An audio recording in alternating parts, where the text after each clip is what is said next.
machine you're working on something. So the cycle stop's what you'd use every time. All right, another thing I want to show you is that people have questions on is these sensors right here. Maybe you can zoom in on it.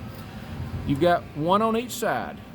The one that's over here on this side, what it does, it's what stops, it tells the machine where to stop with a crack between the plates.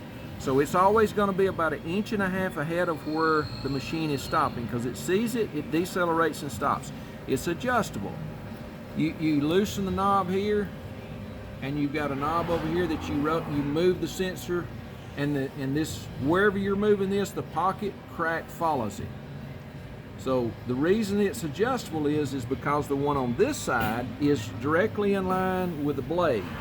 So it's more or less a safety. So if this thing is running and your blade's not cutting, this would be the sensor to look at. Make sure your blade's coming down or lined up in the center of the crack, or make sure there's no food particles. You've got one of these sensors on top, one on the bottom. They look at each other, and if there's food or dirt particles get on the bottom lens, it may not see itself.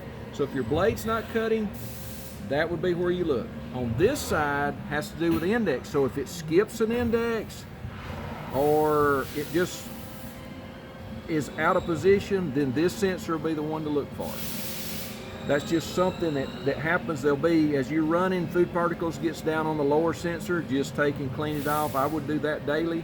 If you have issues, that's where it's going to be. Other than that, the takeoff ramps, let me put it in jog a second. I'll show you something on that. The way I set those, typically you adjust this inside about flush with the inside of the pocket, and then you take you a tray and make sure it slides down through here. You may have to adjust it in or out a little bit, but that's just a good rule of thumb, is to line this up. And so the tray will come out, feed over here, feed off onto a table. You don't want your table right up against these because they do have to flex up and down. So I put a little gap, it'll feed off on here. We do have Lazy Susans. Some people use those. It helps for the accumulate. But that's basically it on the machine as far as that goes. There's one safety feature up here in case somebody was to try to help them, and you don't want to stick your hand in there, but this is spring loaded and it will move. It takes some pressure to do it, but it will stop the machine if it's moving forward. Let me put it in the, see, it'll stop the machine. It's spring loaded. So this screen here is going to tell you if something stops the machine, like a hand safety. You just hit that clears it, and if everything's cleared out, it's back ready to run.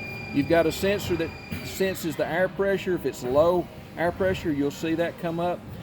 If something happens to your sensor on the other side and it goes too long of a distance and doesn't sense the gap, it'll come up and say over travel.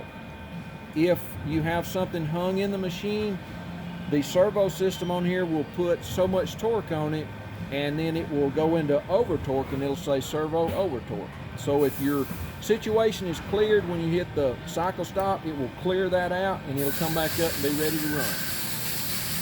80 psi on the air is what we run. So just set the regulators say it, so should be good to go.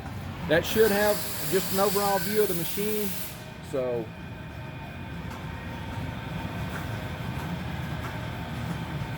if you have any questions, you can call Preferred Packaging. They should be able to answer your question. If not, they'll contact me so I can walk you through anything.